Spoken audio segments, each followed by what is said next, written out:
Okay, hold on. We're talking with Ron Schuman, right? Yeah. Okay, Ron is the owner and builder of this Packard Speedster. You call it a Speedster? Speedster. Okay. Yeah. Okay. Yeah, we took the original body off and restored the chassis. We moved the motor back. We found a 1930 straight 8 motor. It was originally a 6-cylinder car, and rebuilt the motor. Moved it back 18 inches in the chassis and lowered it 2 inches. Then we moved all the cross members back so that the mechanical steering the mechanical brakes. Okay. You can see how far back we moved it. This used to originally come out of that hole. Oh, okay. Right there. So you moved it, okay. And then we set it against the wall and took pictures of it, and I drew the body over.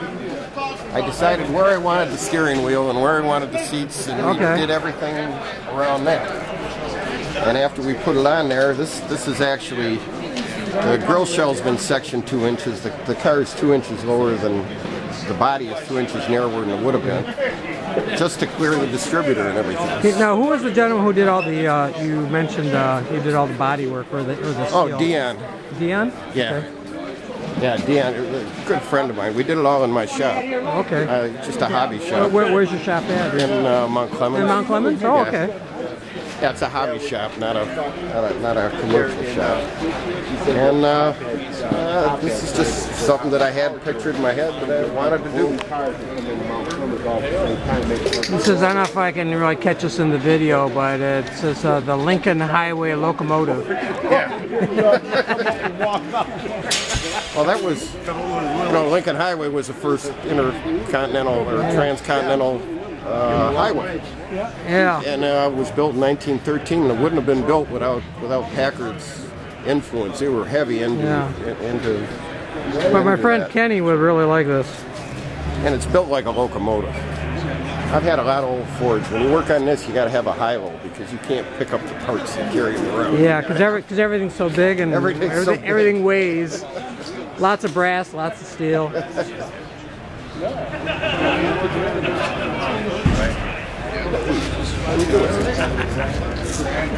Okay, anything else about the vehicle you want to say, or? I really like the exhaust, how it comes back and you protected it and kept it up high. What was the inspiration for the actual style of the vehicle, though? The actual style of the vehicle were early race cars, early speedsters. Okay. See you later. See you guys later. It was it's not a copy of anything. It's just kind of a conglomeration. That's what hot rods are all about. Yeah. Okay. And we built the body to style. Just the whole thing was trying to get the proportions right. Why don't you have this upstairs? Because it started. It was down here 2 years ago when it was in bare metal and only half the body was built. And see, that's like how, a big tin can. See, that's how it is. That's how it is down here. You know, the vehicles start like that, and then they eventually end up. Well, not all cars end up like this, but they end up being finished. Well, that's what I figured. It started down here. Do you know Bob? Yeah. Yeah, I've known Bob for years. From where? What area?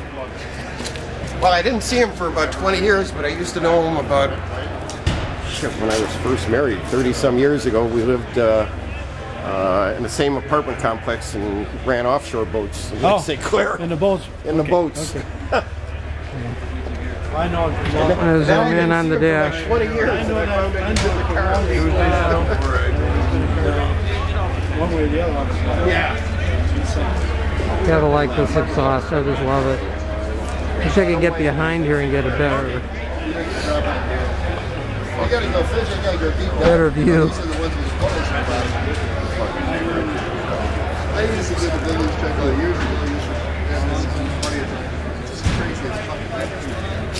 Hey, great vehicle, great design. Thanks. Oh, thank you.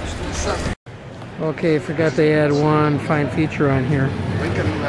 Thanks to Ray, pointed out I was so busy trying to photo and do other things. So as the wheels turn, I want you to notice that the front headlamp here turns. This is reminiscent of actually, I don't know if this is on this vehicle, but that was also on the Tucker, if you recall, where the center lamp turned with the steering. It's a mechanical link device, but it's on this vehicle. Okay, too good to pass up.